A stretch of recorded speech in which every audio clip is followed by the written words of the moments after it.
ang problema natin yung capacity, no? Kasi overcapacity tayo ng 200% across the board. So, yan ang isang dapat isolve, no? Kasi merong libre ng hospital, wala ka namang kama or wala ka namang space, no? So, that's another issue we have to resolve. So, tingin nga namin because of the zero balance billing, saka yung MOE ng mga hospital, yung PhilHealth parang nagiging bonus na lang eh. No? So, pag nabigyan ka ng hospital ng PhilHealth, bonus na lang siya. No? Kasi yung reimbursement, diba, may reimbursement ang PhilHealth about 30 to 40% of your hospital expense. No? So, bonus siya. And then yung MAIP actually is double bonus. Kung nabigyan yung hospital ng MAIP, parang double bonus yun to cover its OPEX, yung operating expenses niya. So, in other words, my point of the matter there, yung punto ko doon, yung zero balance billing that was enlarged, no, pinalaki this time, ensures that rights-based approach. No? So, personally nga, nakikita ko parang hindi na kailangan ng ganong kalaki ang MAIP. Kasi MAIP, lagay mo na lang sa zero balance billing, di ba? Or MAIP, lagay mo na lang sa increasing capacity, di ba? Para pagpunta ng tao doon, meron siyang hospital bed, may kwarto siya. So that's the concept we're trying to think. Is that in line ba with your rights-based and rules-based approach? Yes, definitely, sir. That's in line with the approach. Yeah, sige. And the same with the same with 4Ps, no? Instead of yung mga poorest of the poor families natin, instead of lining up for AIX, pabigyan na lang ng 4Ps, no? So how about yung ano pang ibang mga rights-based and rules-based programs that you think government should intensify instead of yung patronage projects, no? Kasi meron naman ng gobyerno rights-based, rules-based, diba? Hindi lang, in fact, nakikita ko doble nga eh. May rights-based, may rights-based, rules-based, meron rin patronage.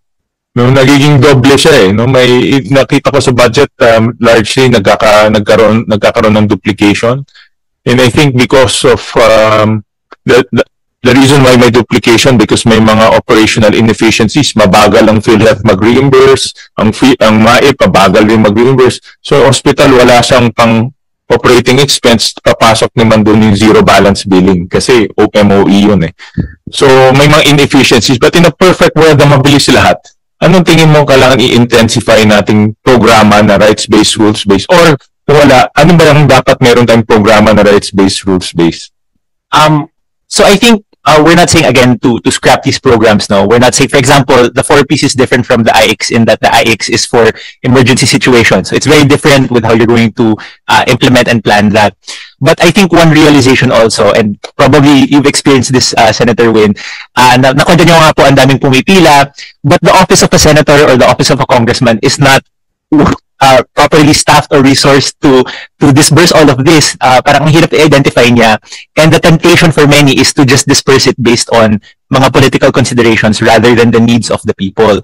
So what we really are reimagining is that that incentive should be taken away. Tanggalin yung temptation na yun na gamitin siya as a patronage tool at planuhin siya ng maayos, ilagay siya sa mga agencies, make sure that transparent yung targeting mechanisms, make sure na rules-based siya. If you're going to have an emergency financial assistance, make sure na may clear qualifications for this, may clear assessment of this, and then pwede namang through the agencies binibigay yung pondo na ito rather than parking it in some of the distribution through the legislators po.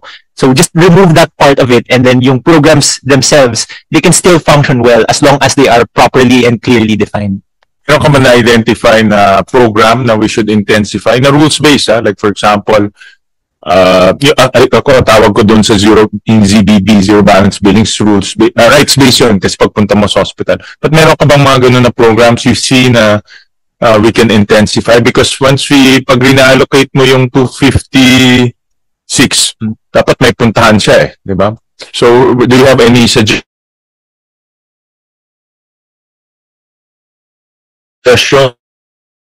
on where to top of? Yes, I think the other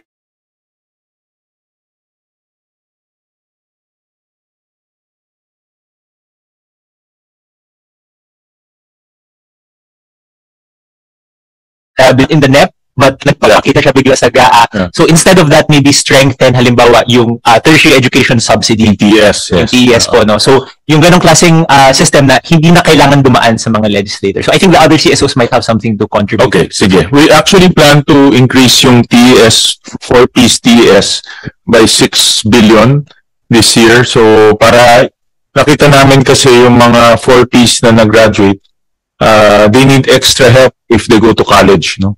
Pangbili ng uniforme, books, projects. So we estimated or gave us a figure of about 6 billion for 400,000 4-piece eligible college students, no? So meron siyang may continuum siya. Meron siyang pagtapos ng senior high school, pwede siyang mag-college. Kung pumasa ng entrance exam, of course, di ba? So, yun, I would call that a rights base because that's right to education. No? So, that's one of the items that we are improving.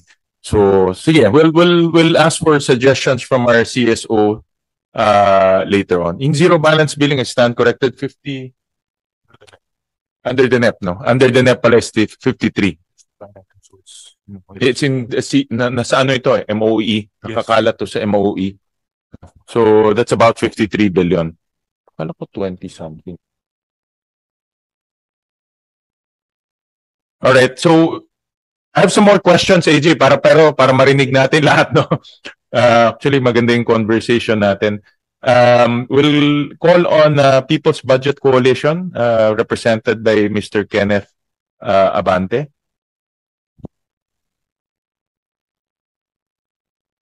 Magandang umaga po, Mr. Chair, Senator Win, and colleagues in the civil society. May we ask for our presentation to be flashed?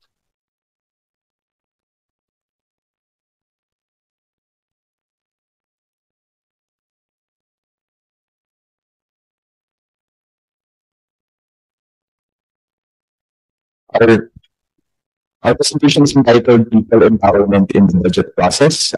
Si Ken, convener ng People's Budget Coalition, na siya yung bahagi ng PH Budget Watch Ranking for Inclusive Development.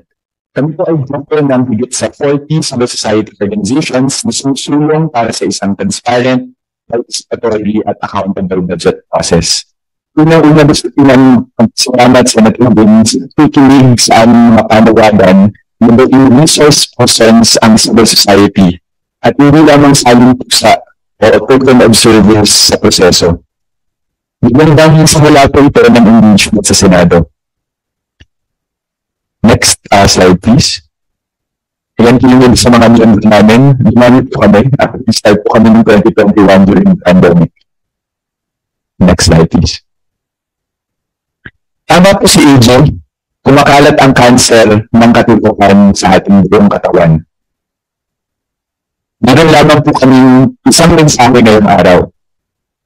Ngayon pong alam natin na kalat na ang cancer sa ating buong katawan, kailangan po natin gawin ang lahat ng ating makakaya ang alisin ito, ng gamot, mag-chemo kung kinakailangan. Pero kailangan po nating palakasin yung ating resistensya. Ang ating immune system na magiging alert mechanism para maaga pa lang ay maagapan natin ang mga tumor na tumutubo sa ating ibang bahagi ng ating katawan.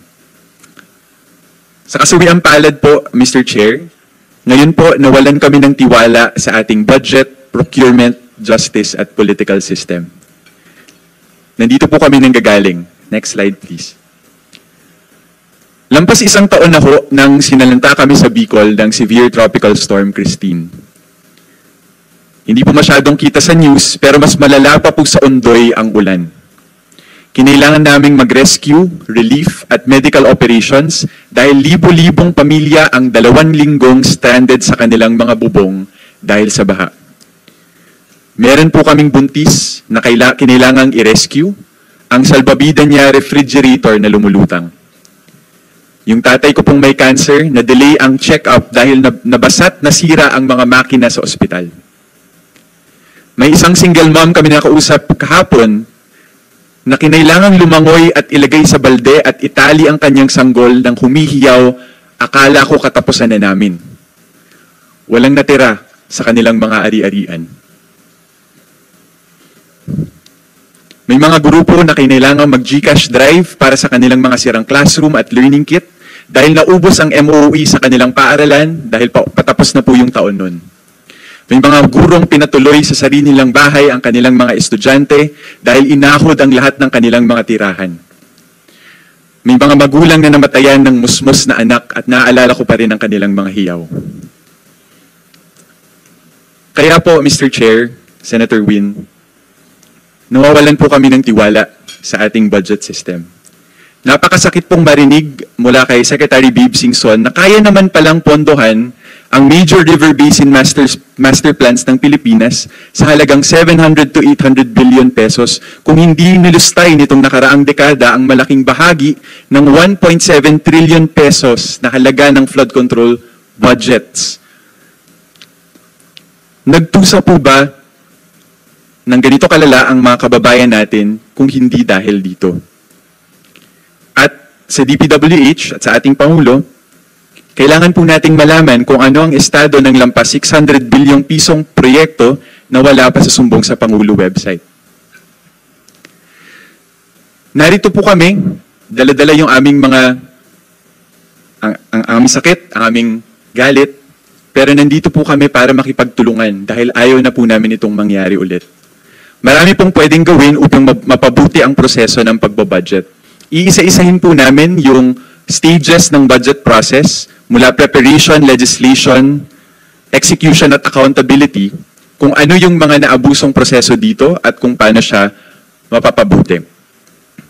Unang-una po sa budget preparation stage, ngayon po kailangan ng tunay na science-based at multisectoral representation sa pagbuo ng budget sa DPWH at sa ibang mga ahensya at sa technical budget hearings ng DBM bago pa po isumite ng Pangulo ang National Expenditure Program sa Congress. Imaginein po natin, what if meron pong sistema, a platform, na kung saan pwede nating ma-check kung yung project ba na pinopropose ngayon ng DPWH ay nalagay na sa mga dating budget. Ito po ay half-ghost project. Meron po bang binakbak na kalsada para lang mapunan ng budget, pareho lang naman pala yung binabudgetan na langsangan. Posible po siyang mangyari sa Open Budget Transparency Server. Alam din po natin na malakas din mag-evolve ang tumor at ang cancer. Alam po namin na dahil mas bukas na ang BICAM, meron na ngayong sistema ng allocable shares or internal pork within the DPWH itself. No, hindi na dinadaan sa Kongreso kundi sa mismong DPWH. Kaya mahalaga po na magkaroon ng sistemang ganito para before ma-propose ng ating Pangulo sa Kongreso ay mag-agree na po tayo na ito talaga yung mga pangangailangan. Pangatlo po, kailangan i-update ang DPWH Road and Bridge Design and Price Manuals para po ma-reflect yung tinatawag nating nature-based solution or integrated water resource management plans. The problem po with the current DPWH designs is that they are mostly cement-based or gray infrastructure-based according to the disaster specialists that we've talked to after Christine when we were evaluating kung saan po kami nagkulang. Winawiden po ang mga roads, pinuputol yung mga puno, kaya nagkakaroon ng mas mahirap na pag-absorb ng tubig sa ating mga syudad. Yun po yung iba sa mga budget preparation reforms na kailangan po natin. Dito po sa budget legislation stage, yung pinakamahalagang reforma po ay itigil yung abusive practice ng secret insertions, lalo na sa BICAM. Dapat may mas maayos na debate at deliberasyon. Inaral po namin ang DPWH budget over the past 20 years, at nasabi nga po ni AJ from 2018 to 2025 na kung saan comparable ang accounting, around 540 billion pesos yung net insertions sa DPWH. Pero, importante pong tuunan ng pansin ang pagtaas ng convergence at special support programs. Ano po ang convergence at special support programs? Ito ay mga agreements between two different agencies. For example, DPWH at Department of Tourism para makabuild ng tourism roads, with the Department of Transportation para makapunta sa mga seaport at airport, among others. Meron pong 828 billion pesos worth of insertion sa convergence at special support programs. Kaya sinabi po namin na tip of the iceberg pa lamang po ang flood control. Kailangan alam ng taong bayan kung magkano at sino ang nag-insert ng budget. Gusto po namin i-comment ang Senado sa pagpasa ng concurrent resolution that opens up this process.